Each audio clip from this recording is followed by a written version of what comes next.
So write this down. Let now be now, and let then be then.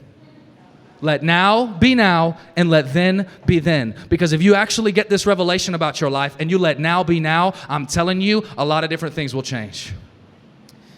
Because the Bible says, I was lost, but now I'm found.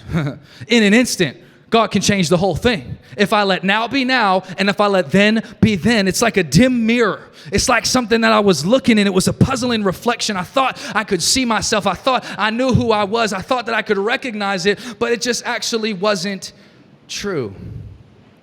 So I want you to see tonight that we're in a puzzle. Anybody like to build puzzles? Did you play some puzzles today? Yeah. Who was the winning team? Where you at? Okay, come on, somebody. Oh, y'all don't go to clap for the winners, sore losers? Is that what's going to go on? Congratulations. Puzzles.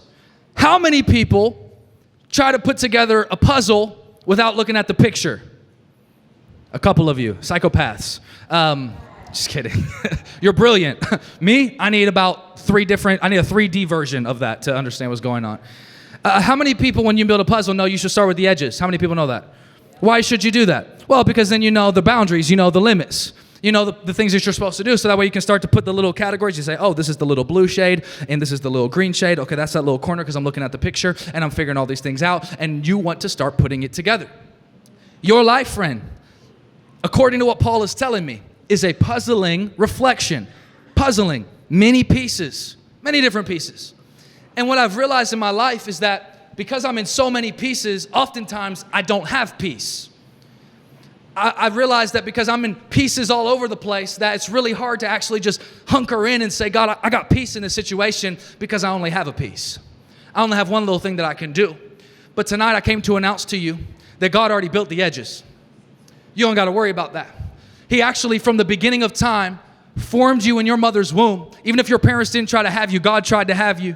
And he says, I'm calling you forth into this earth. And he says, I'm actually going to build the edges for you. I've already built the frame. God's grace is the frame. God's grace is the frame. And so because the frame exists, all I got to do is worry about stepping little pieces by pieces by pieces in the middle. And so tonight, so your whole life, so whenever you get into this car accident and God protects you, that was God's grace as the frame. And then all of a sudden when you go through this situation and somebody was sick in your family and it didn't end the way that the doctor said, is because God's grace was the frame. There are boundaries and there were edges that God was actually protecting you from.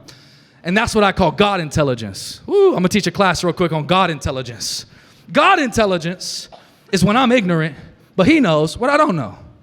Because he can see what I don't see. There's this app on my phone that I love. It's called Waze when I drive. And the reason I love it is because it tells me where the cops are. Come on, if you don't drive yet, you one day are going to shout about this word. You'll look back on this and say, oh, he was talking about Waze. Oh, that was the most anointed thing he said the whole night. Because Waze tells me where the cops are. That's intelligence. That's something that I need in my life. Why? Because I am broke and can't afford to pay for no ticket, okay? That's why I need this kind of intelligence. And what I've recognized is that God actually is the Waze for my life. Because he actually sees the roadblock coming up ahead. He sees the obstacle coming up ahead. He sees the enemy, the opposition coming up ahead. And he's actually warning me through the things that happen in my life. So you know what God intelligence is? God intelligence is how he actually protected me from going to some parties that I really wanted to go to. And for whatever reason, I didn't go because he knew if I went there, it was actually a party that got busted and I'd have had a record for the rest of my life. But God intelligence knew that. And so he said, can't even let you step into that environment. That's God intelligence. God intelligence is that you got cut by the sports team because had you never got cut by the sports team, you'd have never earned that perseverance. You'd have never realized, I got to work a little bit harder, and you'd have just skated through the rest of life. That's God intelligence. God intelligence says, I can see then what you only see now. That's God intelligence. And I don't know about you, but I'm not that smart to know how the rest of my life should work out. So that's why I'm going to trust him. That's why I'm trying to tell you about clarity. Stop asking for clarity and ask God for faith. Because when you have faith, then he can actually do the game plan. If I have clarity, then all of a sudden, I could think it was the thing God showed me and step into something that's actually going to set me back. And I don't want to step into anything that will set me back. Come on. Anybody hate wasting time? I hate wasting time. We don't want to waste time on our life. We want to be everything that God's called us to be. We want to step into instead of getting set back from. We want to step into Instead of getting set back from, you could talk to anybody on their deathbed. I never once, of all these people that I've heard, these stories, crazy stories, they're all documented. People always say, and they always ask for a pastor, and their biggest regrets is that they didn't know Jesus the way that they thought they should have. None of them said, man, I really wish I'd have just worked a little bit harder to do this more thing for my career. None of them. Because now we see things imperfectly, but then we will see clearly. I want you to know tonight, friend, all those pieces of your life, the process is a piece. Which means if you forfeit the process, you forfeit the completion of your life. Oh, come on, Lightning McQueen learned this the hard way. Y'all remember from the first movie? He gets stuck in Radiator Springs and they hook him up to old Bessie. And he says, you gotta pave this road. That was a pretty good sheriff voice, actually. He says, you gotta pave the road, right? And then Lightning's like, bro, but I gotta race. I gotta get out of here. So he does a whole little thing all the way down. I'm not gonna do it because I ain't got time for that. But he goes all the way down the road and he paves it and he wakes up the next morning. He's like, I'm done with the job. And only Mater is cool with it. Y'all remember? Mater goes down and he goes, look at this fancy new road McLean made, right? That's legit what he does, okay? He's real excited and everybody else is like, homie, that's not a road. That's Legos. Anybody stepped on a Lego? That's how it feels right there. Like, you didn't do it. Why? He was forfeiting the process because he was more interested in going faster than getting further. He was more interested in going faster to the promise than getting further with his destiny. And so though Lightning McQueen was never meant to pave roads, I think there was a possibility that he could have learned something. And what actually happens is he prolongs his stay in Radiator Springs. The Israelites do this too, actually, by the way, in the Bible, because they wanted to forfeit a process. And when you forfeit a process, you often forfeit the promise. So I don't want to take the easy road. I don't want to, because I want God to be able to use that piece. I don't want to be complete and not have it. Friends, I don't want to get to heaven faster when I could have advanced the kingdom further here. Because we still got this idea that God's just going to rapture us up and take us back because this life is so hard and an election's coming up, so my God, I hope he takes us. Friends, Jesus is returning for his bride. This is actually the place he wants to set up his kingdom. He's waiting on you and me to do the work. And you can start right now. It doesn't matter how old you are. It doesn't matter what you really know about yourself. Just do a little thing. Just pick up the trash when somebody else didn't ask you to do it. I'm serious. It might be the most spiritual thing you do is say, I'm sorry to somebody. You are building the kingdom of God when you do things like that. It is simple. The Bible says it's a simple kingdom. It's upside down from what the world tells you. That's what makes it hard, but the concepts are simple. You just actually do what Jesus tells you to do. And that's why I'm encouraged by what Paul says. He says, now it's imperfect. That's why you need to trust. Anybody know they need to trust God more tonight? Come on. I got to trust God more with my life because I'll get myself into messes I should have never done. But he's the guy on ways. He's telling me about what's coming up ahead. He's got the intelligence. He knows what's going on. He knows what's coming my way. He knows what's going to make me or break me. And so write this down. I will make peace with my peace. P-E-A-C-E. I will make peace with my peace. P-I-E, right? The piece of the puzzle. And so I want to make peace with the fact that I've got a part to play. Hear me. Just trust God. That's your part. That means you don't have to speak better, do harder things to get yourself onto that thing. No. You've got to do the work that God asks you to do and then believe that God's having conversations about you in rooms you've never even stepped into. That's when you got to trust God and say, I know that this doesn't look so good for my family right now, but I'm actually going to choose to trust God. And the part of me that I'm going to play is just being obedient, that if he says to do something tomorrow, if he says to go pay for somebody else's gas on the other side of the gas tank, even though I just work a little job and make $5, come on, that's the thing that God's asking me to do. I'm going to do that part and he's going to do the rest of it. I'm going to make peace with my peace because right now it's imperfect, but then, I hope you hear me tonight, it will be clear. But I don't want it to be clear now and distant then. That's what the world's doing right now. They want, you should be arrived by now. If you're not in your house by 20 and paid off all your debt, then you're failing. They're trying to convince you that there's nothing more for you. And they try it little and little. That's what the public school system actually tries to do in a nutshell. The government is trying to get you to think a certain way. And I'm not trying to be political. I'm just telling you this right here. I'm telling you everything about the enemy in our culture, in our world today, is designed to get you to stop thinking for yourself. Everything. School, work, the whole thing. Why? Because if we get consumed with being average, we will never be different. We will never do the things God called us to do. And I'm trying to tell you tonight, that's how you can make peace, is by trusting your piece of the part, which is just to say, I'm going to be obedient to whatever God says. Because now it's imperfect. I don't understand. You don't need to. Hear me. The greatest thing you could ever give God is your need to understand. That's the greatest thing you could ever give God. Because if you still need to understand, if you've got to touch it before you trust it, remember Thomas, right? If you got to touch it before you trust it, you will forfeit on so many things God wants to do with your life. And I want to trust God with my life. I don't want to be rejected by God. I want to be received by God. And he's saying, you can do it. So I want to show you one little story here to illustrate this, and then we're going to close and we're going to pray for a bunch of people because God's going to do some crazy things in your life. But I need you to see that there was a time in the Bible where Jesus, he prays for another guy, a blind man. And this weekend, right, I'm talking all about sight, and I hope you can hear what I'm saying. I'm not talking about sight with your eyes. Every time the Bible talks about a blind man, he's always talking about spiritual blindness. Yes, there were people that, and God can actually do it. I've been in the room where God's healed blind people with their legit eyes. It's amazing. But when he's doing that, he's hoping that everybody else around who actually can see catches the revelation they need to see in their heart. That's the faith piece. You don't need clarity, right? I said it last night. I can be blind and still be blessed. Because it's actually sometimes a greater time.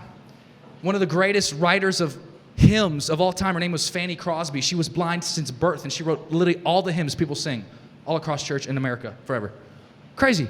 But she realized I can be blind and blessed. I'm not going to let this physical situation blind me from my spirit doing everything to serve God. What I'm trying to get you to see that is that whenever time Jesus does spiritual blindness, or when he does physical blindness, he's trying to get you to see spiritual blindness. So there's a man that Jesus heals. Mark chapter 8, verse 22 says, when they arrived at Bethsaida, some people brought a blind man to Jesus. And they begged him to touch the man and heal him. Jesus took the blind man by the hand and led him out of the village. Then spitting on the man's eyes, he laid his hands on him and asked, "Can you see anything now?" The man looked around. "Yes," he said, "I see people, but I can't see them very clearly. They look like trees walking around. They look like Groot just moving around." I'm a Marvel fan. I told you that yesterday, this morning, whatever. That's all blended. Okay. Verse 25. Then Jesus placed his hands on the man's eyes again, and his eyes were open. His sight was completely restored, and he could see everything clearly. Jesus has to pray for this guy 2 times to heal him. Was it because he had to, or because he chose to? I don't know the answer to, but I would say chose. This is Jesus we're talking about. Many, many times he could say whatever he wants to and anything could happen. So I got to ask the question, why would he do it this way? Because I think he wanted you to understand. He wanted me to understand that a peace is the process. He wanted me to see that the disciples who were following Jesus around for this, right, they're seeing all these miracles. But even them, they still had some spiritual blindness. Because I bet you they're asking the same question. Hold up a second. This guy literally spoke to 5 loaves of bread and fed 5,000 people. He couldn't just do what he does and say, eyes open. No, 100% he could do that. So if he chose not to do that, I think he's trying to teach us something. I think he's trying to teach us this. Your miracle is not microwavable. It's not. You know why? Because we're obsessed with miracles, like little things that happen in our life. Can I tell you the real miracle? You're still here. Come hell and high water, things that have tried to mess you up and take you out. For whatever reason, you're still in a church service. Come on, somebody. You're in a church service seeking a God that the rest of our culture doesn't love. And you are here, attentive, seeking God. I see you guys worshiping. God sees you worshiping. That's a beautiful thing. That is the real miracle. And so it's not microwavable because I can't microwave a whole lifetime. I can't do it. There's a process to everything that's going on in my life. There's a little by little. There's a moment by moment. There's something about the mundane that I've got to get my hands dirty with. And I'm so grateful, friends, that God doesn't just leave me high and dry. He puts his hand on him and asks him if he can see. And he says, I see people. They're walking around like trees. Which is also interesting to me, because if this man was blind, how would he know what people look like anyway? How would he know? Because he began to see differently. He was beginning to put all the other senses together, because people that lose a sense, they've got heightened senses in other areas. And they begin to see other things, and they begin to see clearly. So I think there was a now. He was blind. And then, I love the last verse. It said this. After he says in the second time, his sight was completely restored. What was Paul saying? Paul said, now you'll see him perfectly, but then it'll be completely. The band, you guys can start coming up. Then you will see completely. What's he saying? Your hindsight is going to be better than your foresight. Because afterwards, oh, come on, friends. When you go through something, you ain't know why you're going through it. When I go through it, I'm whining. I'm crying. I am irritated. I'm like, bro, doesn't God love me? That's a dangerous thing to say. Because he goes, I love you so much that if I let you microwave this thing, you would not be appreciative for it. He knows how I am. He knows that if I have the choice on the little bag for my vegetables, and it says I can steam it on the top of my stove for 11 minutes, or I can put it in the microwave for 2, I am picking the microwave every time. 9 minutes? You know what I can do in 9 minutes? I can get through all the Netflix ads before my show. I can do a lot with 9 minutes. 9 minutes? 9 minutes is like the amount of time before you usually have to go up and go to the bathroom while I'm preaching. 9 minutes, that's a long time. I can do a lot with 9 minutes. And I think what he's trying to see is that the process, I don't want to forfeit that, because the promise is that I'm going to be healed. Hear me. God knows now completely. I know now partially. So why would you judge something that you can't see completely? Why would you look at something that stinks right now, that's really hard right now, and say, this is how it's always going to be? Oh, I just don't ever think I'm going to get out of this thing. I told God I wouldn't struggle with it again, but here I am. Another Sunday night. That's the best thing you could do. Keep coming back. Keep coming back. Every time I look in that mirror in the morning, the Lord started doing this with me. I look in my mirror and I say, man, that guy looks good. And I'm not talking about myself. What I'm trying to talk myself into is seeing who's on the other side of that mirror. It's not me. It's him. And if I see him in me, watch what I can do in a day. Right? When I was praying for you before this weekend, I was looking in that mirror and I said, God, we got to have this conversation. I got to look through a mirror right now because I want to see you, but I can't see you face to face. Even though I prefer face-to-face interaction, I hate FaceTime. I'm going to look in this mirror and I'm going to try to see you because I want to see them the way you see them. When I look at you while I'm preaching, God's telling me a lot of stuff about a lot of y'all. And it's like I told you, not because I'm special. It's because I've asked God to give me sight to see what he sees. And so when I open my mouth, I am on assignment to tell you that God is proud of you, that God loves you. He doesn't see the disformities that you see on yourself when you look into the mirror, but he actually sees everything that you will be, because now you see partially, but then you will see completely. But the part that I love the best, Courtney, give me that first verse again, 1 Corinthians 13. The thing that I love the most about this verse is that I will know everything completely. But catch this last phrase. Did you see it the first time? Just as God now knows me completely. He already knows me completely. I'm looking in a mirror. It's like a $3 thing from Walmart. Is this that good of a mirror? No. I could smash it on the floor right now and my wife wouldn't be upset because it was $3. I mean, I'd be upset because of inflation, but what I'm trying to say is, do you know how much some of us change? Do you know how many selfies we take before we post one because we look in a cheap mirror and think that's what defines our value?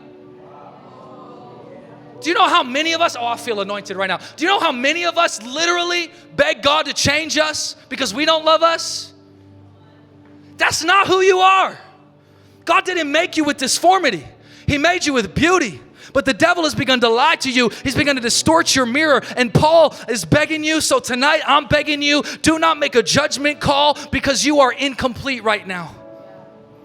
God has given you everything. You're already done. But the beautiful part of walking out life on our end of the thing, God knows us completely, but we don't know ourselves completely.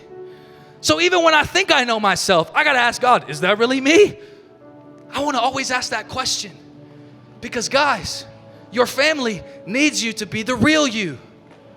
Some of y'all are the only person who loves Jesus in your family. I know that. Some of you come from a family where everybody loves Jesus. But you could be the one to set the temperature even higher. The responsibility is on me to see me the way He sees me. But I've got to recognize that I can't make a judgment call, because what doesn't kill me completes me. If it can't kill me, it's probably because it's meant to complete me.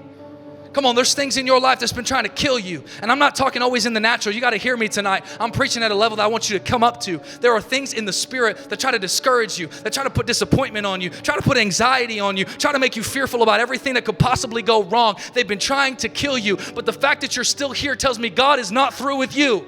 The reason why I know your life has a plan on it is because this morning you woke up and you said, and you said the name of God with your own lungs, because He put breath in it again. Oh, I wish 3 people are grateful. God put breath into your lungs, and He said, I'm not done with you. I didn't cancel you. I didn't cut you out. We're going somewhere, and this is who you really are.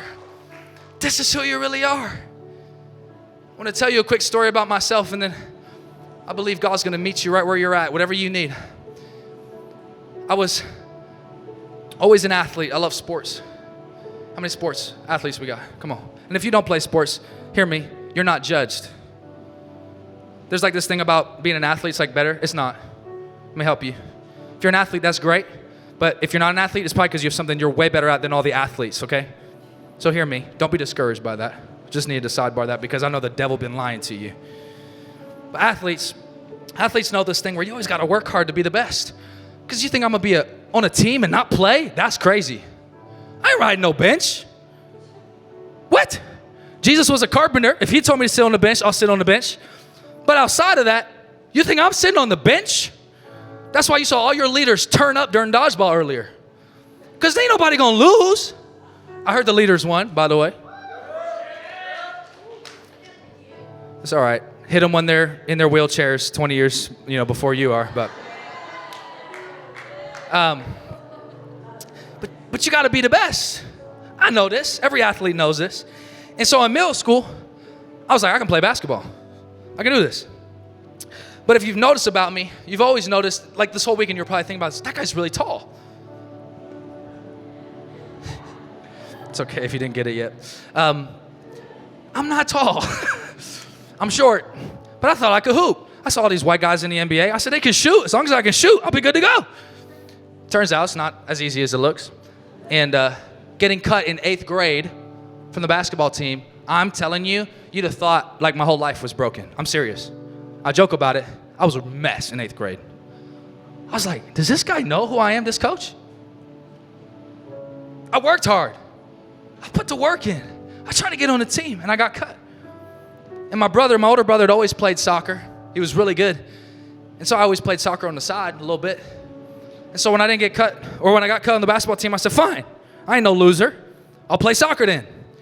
And the soccer team had already started their season, because in Louisiana, it all happens at winter time because it doesn't snow. And so I went to the coach and I was like, hey, bro, can you use me on the team? He said, well, we already got the team settled. But you can come out to a practice because I know your brother. Let me just pause right there real quick and say, if you've got connection to somebody who's greater, let that be your testimony.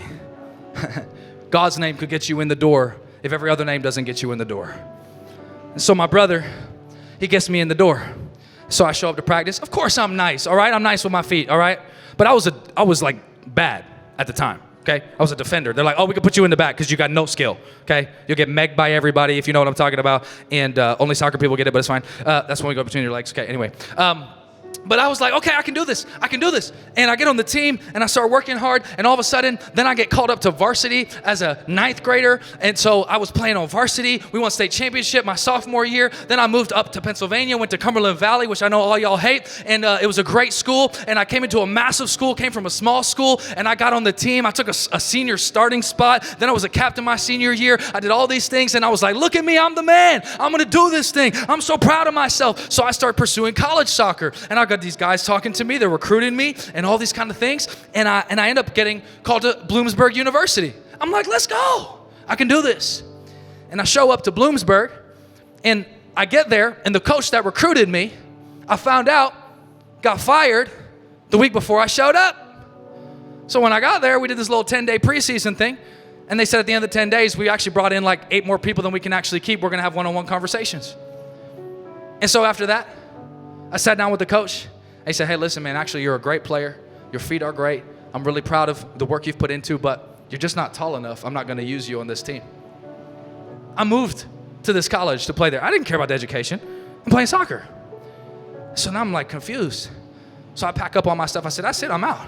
And I moved back home, and I spent time doing a gap year. And I was trying to get recruited again. I ended up going to Penn State Harrisburg, and I played at Penn State Harrisburg, had a great freshman season. Then my sophomore year, some things went awry with the coach. The coach was disappointed in me, and so I got benched the whole sophomore year. I was a mess doing stuff I shouldn't be doing, acting up a fool. So I moved to Erie, Pennsylvania, because I was still chasing a dream, and I wanted to be a soccer player. And so I shifted to the Erie campus of Penn State because they were going to take me, and they were a top 10 team in the nation, and I wanted people to know that I was good at the game. And I got there, and I was doing it. And then the summer of that first year that I was there, God got a hold of my heart, I'm telling you, like I've never experienced before. And he said, stop worshiping this game.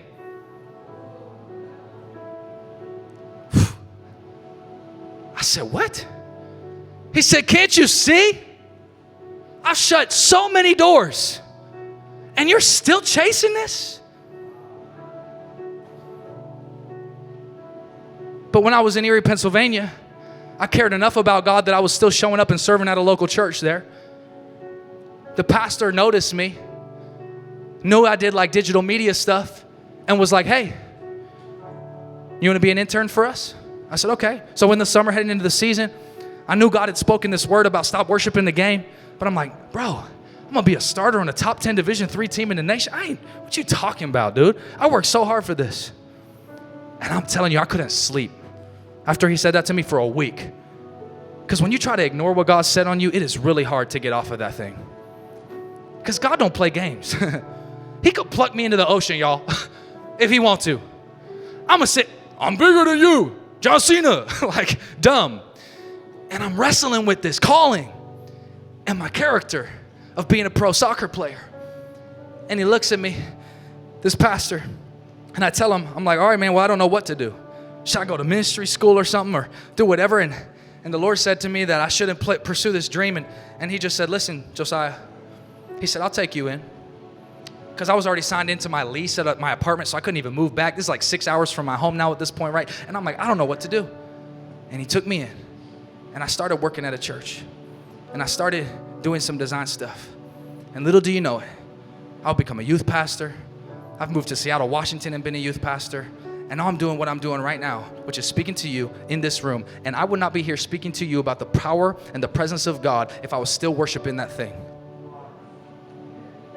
What am I trying to tell you? Why are you telling me this, Josiah? Because if you can get a grip that everything you get cut from, everything that tries to hurt you, everything that tries to take you out, if you receive it as the finality, God can't use it. But if you trust God, and I go and I look and I say, oh my goodness, now that I'm doing this, now that I'm speaking to people, now that I'm, pastoring people day in and day out in the street, when I have encounters with people and when I'm looking at people, because this thing bleeds inside of me, now that I'm doing this and I know this is who I was called to be, oh my goodness, I can actually look back and I see, oh my goodness, he shut the door at that soccer university because he was trying to get me on the road sooner. But for 3 years, I kept wasting time. I'm trying to tell you tonight, do not be like me. If I can help you shortcome that, that's the part of the process you can skip, is pain caused by yourself. Hear me. God is not against you, but my question is, are you? Because when I look back on my life and all that story, I can see that God was in it with me. He was working through me, and he was fighting for me. Because God is not against me. He's not. But I realized about Josiah is that Josiah is against Josiah. And because Josiah is against Josiah, friends, that's why I got to get up in the mirror and I got to look so deep past myself. Because if I look at myself, that ego thing will come right back up. Because I worshiped myself. I worshiped being an idol in the soccer world. I wanted people to look at me, not because I was good, but because I'm actually really insecure. And because I'm afraid of being rejected. And so I want people to put me up on a platform because for some reason, somewhere along the line, I thought that being liked by people was going to make me better. Being loved by people was going to make me better. But friend, I came to announce to you tonight, whatever it is that you're struggling with, whatever's coming to your mind as I'm telling you this story, God is not against you, but He's actually in it with you, working with you, fighting for you, and He wants to set you free from everything in your past, and He wants to say your future is not going to be like your past. Tonight is the night. You're going to remember this, and you're going to look at it, and you're going to say, I know I was struggling with an addiction when I showed up at that youth retreat, but on Saturday night, God showed up, and He broke some chains off my life because I refuse to look at my past and define it as my future. Come on, you can stand to your feet. We're going to worship. I want you to see that there's a God who's fighting for you and He's not against you. He's with you in all of your struggle. Come on, we're going to sing for a second here.